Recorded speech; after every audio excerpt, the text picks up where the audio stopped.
الحمد لله رب العالمين والصلاة والسلام على سيد الأنبياء والمرسلين أما بعد أعوذ بالله من الشيطان الرجيم بسم الله الرحمن الرحيم ومن يتق الله يجعل له مخرجا ويرزقه من حيث لا يحتسب۔ محترم ناظرین و سامعین، اگر آپ غربت اور قرضوں کی وجہ سے انتہائی پریشان حال ہیں اور اپنی زندگی میں خوشحالی لانا چاہتے ہیں تو اپنے اندر تقوی پیدا کریں، کیونکہ تقوی دنیا کے دکھوں، تکلیفوں اور پریشانیوں سے نجات پانے کے لیے اور خصوصاً ان لوگوں کے لیے ایک نسخہ کیمیا ہے جو بے روزگاری، غربت اور قرضوں کی وجہ سے انتہائی پریشان حال اور سرگردہ رہتے ہیں۔ تقوی سے مراد اللہ تعالیٰ سے ایسا خوف کھانا جو بندے کو اللہ تعالیٰ کی نافرمانی اور حرام کام سے روک دے۔ اور جب کسی انسان کے اندر، کسی بندے کے اندر اللہ تعالیٰ کا ایسا ڈر، ایسا خوف پیدا ہو جاتا ہے جس کی وجہ سے وہ پرہیزگار بن جاتا ہے اور تمام حرام کاموں سے اجتناب کرنے لگ جاتا ہے، تو اس سے اللہ تعالیٰ کا یہ وعدہ ہے کہ وَمَن يَتَّقِ اللَّهَ يَجْعَل لَّهُ مَخْرَجًا وَيَرْزُقْهُ مِنْ حَيْثُ لَا يَحْتَسِبُ۔ اور جو شخص اللہ تعالیٰ سے ڈرتا ہے اور اللہ تعالیٰ اس کے مشکلات سے نکلنے کی کوئی نہ کوئی راہ پیدا فرما دیتا ہے اور اسے ایسے جگہ سے رزق دیتا ہے جہاں سے اسے وہم و گمان بھی نہیں ہوتا۔ اور ایک جگہ اللہ رب العالمین نے ارشاد فرمایا وَمَن يَتَّقِ اللَّهَ يَجْعَل لَّهُ مِنْ أَمْرِهِ يُسْرًا، اور جو شخص اللہ تعالیٰ سے ڈرتا ہے اللہ اس کے لیے اس کے کام میں آسانی پیدا فرما دیتا ہے۔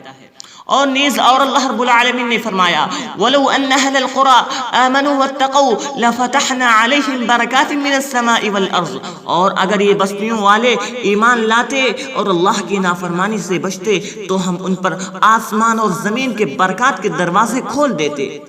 محترم ناظرین و سامعین، ان تمام آیات میں خوشحالی اور کامیاب زندگی کے حصول کے لیے ایک عظیم اصول متعین کر دیا گیا ہے، اور وہ ہے اللہ تعالیٰ سے ڈرتے ہوئے اس کی نافرمانی سے اجتناب کرنا، کیونکہ ایسا کرنے سے اللہ تعالیٰ بندے مومن کے لیے ہر قسم کی پریشانی سے نکلنے کا راستہ بنا دیتا ہے اور اس کے ہر کام کو آسان کر دیتا ہے، اور اوپر اور نیچے سے اس کے لیے رزق کے دروازے کھول دیتا ہے۔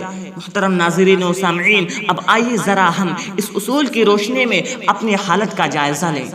ایک طرف ہم خوشحال اور کامیاب زندگی کی تمنا رکھتے ہیں اور دوسری طرف اللہ تعالیٰ کی نافرمانیاں بھی کرتے ہیں، مثلا نمازوں میں سستی اور غفلت، جھوٹ، غیبت، چغلخوری، سودی لین دین اور والدین اور قرابت داروں سے بدسلوکی، فلمیں دیکھنا، گانے سننا وغیرہ وغیرہ۔ بھلا بتلائیے، کیا ایسی حالت میں خوشحالی اور سعادت مندی نصیب ہو سکتی ہے؟ اور کیا اس طرح پریشانیوں کا ازالہ ہو سکتا ہے؟ ہمیں یہ بات یاد رکھنی چاہیے کہ نافرمانیوں کی موجودگی میں خوشحالی کا نصیب ہونا تو دور کی بات، موجودہ نعمتوں کے چھن جانے کا بھی خطرہ ہوتا ہے۔ اس کی واضح دلیل حضرت آدم علیہ السلام اور ان کی بیوی حضرت حوا علیہ السلام کا قصہ ہے۔ اللہ تعالیٰ نے ان دونوں کو جنت کی ہر نعمت و آسائش سے لطف اندوز ہونے کی اجازت دی، محض ایک چیز سے منع کر دیا کہ اس درخت کے قریب نہیں جانا۔ لیکن شیطان کے ورغلانے پر، شیطان کے پھسلانے پر، شیطان کے بہلانے پر جب انہوں نے اس درخت کو چکھا تو اللہ تعالیٰ نے جنت کی ساری نعمتوں سے محروم کر کے انہیں زمین پر اتار دیا، اور ان کی ایک غلطی جنت کی ساری نعمتوں سے محرومی کا سبب بن گئی۔ تو آج جبکہ ہم گناہ پر گناہ کیے جا رہے ہیں اور پھر بھی خوشحالی کے متمنی ہیں، خوشحالی کی تمنا رکھتے ہیں، یقینی طور پر ہماری خام خیالی اور غلط فہمی ہے۔ اگر ہم واقعتاً اپنی زندگی میں خوشحال زندگی ہم بسر کرنا چاہتے ہیں تو ہمیں اللہ تعالیٰ کی نافرمانیوں سے قطعی اجتناب کرنا ہوگا۔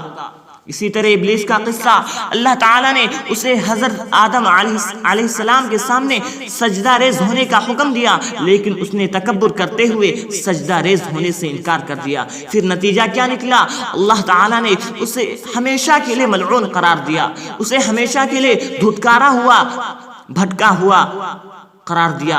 یہ صرف ایک سجدہ چھوڑنے کی سزا تھی، اور آج بہت سارے مسلمان کئی سجدے چھوڑ دیتے ہیں، 5 وقت کی فرض نمازوں میں منمانی کرتے ہیں، اور تو اور آج کئی مسلمان ایسے ہیں جو نماز ہی نہیں پڑھتے۔ تو کیا اس طرح ان کی زندگی کامرانیوں سے ہمکنار ہو سکے گی؟ بلکہ بالائے ستم یہ ہے کہ آج بہت سارے لوگ کئی برائیوں کو برائیاں ہی نہیں تصور کرتے اور بلا خوف و تردد ان کا ارتکاب کرتے ہیں۔ لہٰذا ضرورت اس بات کی ہے کہ ہم اپنے گربان میں منہ ڈال کر سنجیدگی سے اپنا جائزہ لیں اور اپنی اصلاح کرنے کی کوشش کریں۔ جب ہم خود اپنی اصلاح کریں گے اور اپنا دامن اللہ تعالیٰ کی نافرمانیوں سے بچائیں گے تو یقیناً اللہ تعالیٰ بھی ہماری حالت پر رحم فرمائے گا اور ہمیں خوشحال زندگی نصیب فرمائے گا۔ آخر میں رب العالمین سے دعا ہے کہ رب العالمین ہم تمام مسلمانوں کے دلوں میں اپنا خوف، اپنا ڈر پیدا فرما، ہمارے دلوں میں تقوی پیدا فرما، اور اللہ رب العالمین ہمیں خوشگوار اور خوشحال زندگی نصیب فرما، آمین۔ اور محترم ناظرین و سامعین، دین کی بات پھیلانا صدقہ جاریہ ہے۔ آپ اس ویڈیو کو اپنے دوستوں کے ساتھ ضرور شیئر کریں اور صدقہ جاریہ کے مستحق بنیں۔ فجزاکم اللہ خیرا و احسن الجزاء، والسلام علیکم ورحمۃ اللہ وبرکاتہ۔